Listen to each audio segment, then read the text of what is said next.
Olá, meus queridos alunos, essa aula não é para quem está no ensino médio, é uma aula para o pessoal que já entrou na faculdade, na área de saúde, em biologia, em bioquímica, enfim.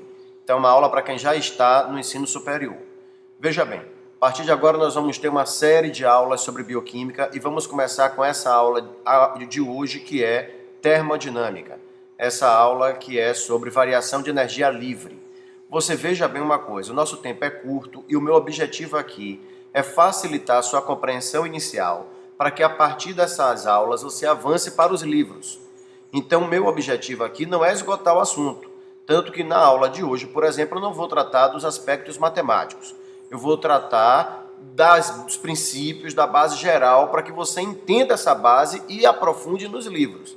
Não se esqueça disso, você que faz faculdade, é extremamente importante estudar por livros.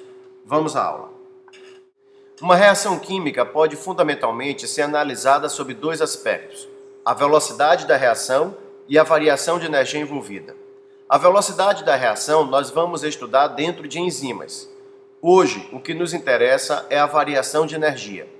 E em relação à variação de energia tem algo interessante. Se eu tenho uma reação química de uma substância A até uma substância B, em relação à variação de energia, só interessa a condição inicial e a condição final. O processo não vai alterar o resultado. Entenda bem o que eu quero dizer. A variação de energia vai ser a mesma, por exemplo, se essa reação tiver acontecido catalisada por uma enzima ou não. Não importa como a reação aconteceu. O mecanismo não interessa. A variação de energia só vai depender do estado inicial e do estado final. Essa variação de energia é fundamental para sinalizar se uma reação vai acontecer ou se ela não vai acontecer espontaneamente. O que significa dizer que uma reação é espontânea? Uma reação será espontânea se ela partir de um nível maior de energia para um nível menor de energia. Aprenda assim: a água não sobe a ladeira, a água só desce a ladeira. Se você vê uma poça d'água no pé de uma ladeira, você não espera que espontaneamente ela saia subindo a ladeira. A mesma coisa com as reações químicas. Tem que partir de um nível maior de energia para o nível menor. Essas reações que saem do nível maior para o nível menor de energia são chamadas de reações exergônicas. E elas são espontâneas, elas liberam energia. Você pode me dizer, mas eu tenho como fazer uma água subir a ladeira? É claro que tem.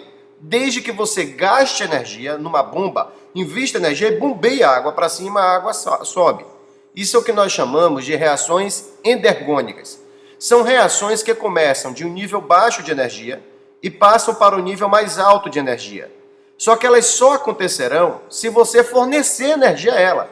Elas precisam absorver energia. São reações endergônicas. É como a água subindo uma ladeira. Você vai ter que gastar energia para bombear a água para cima. Então você já sabe que uma reação é espontânea se partir de um nível maior para um nível menor de energia. Mas eu comecei a aula dizendo para vocês que a gente pode analisar fundamentalmente uma reação sob dois aspectos: velocidade e variação de energia. Perceba que dizer que uma reação é espontânea não significa que ela acontecerá rapidamente. A espontaneidade de uma reação não está relacionada com a velocidade com que ela vai acontecer. A combustão da gasolina é espontânea, mas se eu colocar um balde com gasolina aqui, não vai entrar em combustão imediatamente. Velocidade da reação depende de fatores que nós vamos discutir em enzimas. Guarde isso. Dizer que uma reação é espontânea não significa dizer que ela acontecerá rapidamente. Se a variação de energia não nos informa sobre a velocidade com que a reação acontece, qual a importância dela? Ora, a importância dela é justamente nos dizer se uma reação é espontânea ou não. Fique atento para o fato de que as reações em bioquímica são reversíveis, o que significa que elas podem acontecer da esquerda para a direita, como da direita para a esquerda. Variação de energia é representada por ΔG, e o valor do ΔG nos indica se a reação será espontânea da esquerda para a direita ou se ela será espontânea da direita para a esquerda. Veja a imagem. Lembre-se de que a reação pode acontecer da esquerda para a direita, como também ela pode acontecer da direita para a esquerda.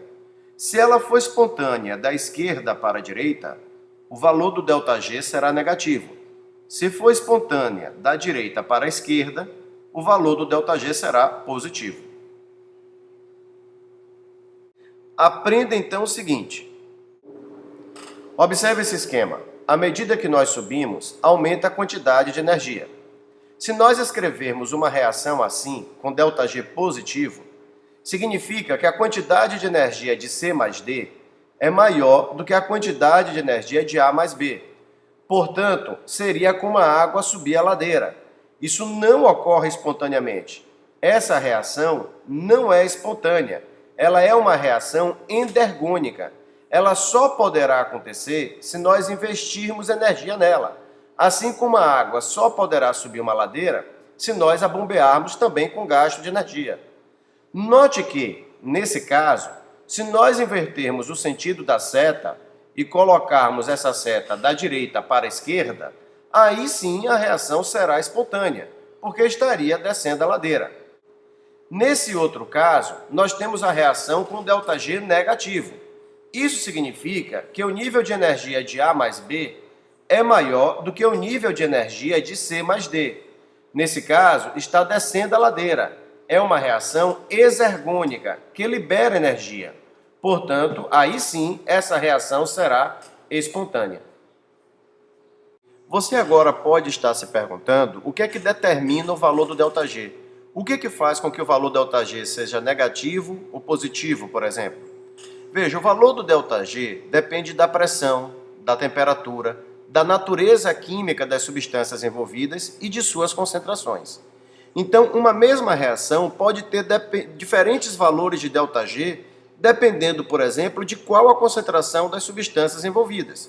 Dependendo das concentrações, o valor do ΔG de uma reação pode ser negativo ou pode ser positivo. Como isso varia, dependendo dessas condições que eu falei, fica muito difícil comparar uma reação com a outra, porque tem todas essas variáveis envolvidas. Para facilitar a comparação de uma reação química com outra, criou-se as chamadas condições padrão. Quando nós trabalhamos dentro das condições padrão, nós nos referimos a ΔG zero. O ΔG zero é quando você verifica o valor do ΔG, a pressão de 1 atmosfera, temperatura de 25 graus Celsius e as substâncias a uma concentração de 1 molar. Dentro da bioquímica, estabeleceu-se uma condição a mais. O valor do ΔG será calculado a um pH 7. Se, além da pressão de 1 atmosfera, temperatura de 25 graus e a concentração de 1 molar dos compostos envolvidos, o pH for 7, nós chamaremos de ΔG zero linha. O que foi que nós aprendemos hoje então? Aprendemos que as reações químicas envolvem variação de energia. Aprendemos que a variação de energia não diz nada a respeito da velocidade da reação, mas diz se a reação será espontânea ou não. Uma reação será espontânea se ela partir de um nível mais alto para um nível mais baixo de energia. São as chamadas reações exergônicas. Aprendemos que variação de energia livre nós representamos por ΔG. Se a reação acontecer no sentido que está escrita, o ΔG será negativo. Se acontecer no sentido contrário, o ΔG será positivo. Aprendemos também que o valor do ΔG depende de questões como temperatura, pressão, concentração das substâncias.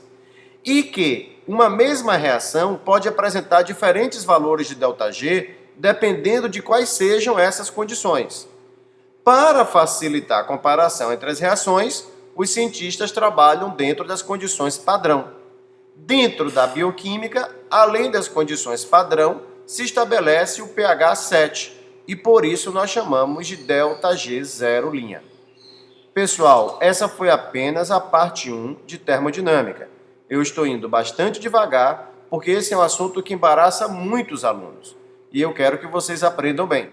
Não perca a parte 2 de termodinâmica. É extremamente importante. Até lá!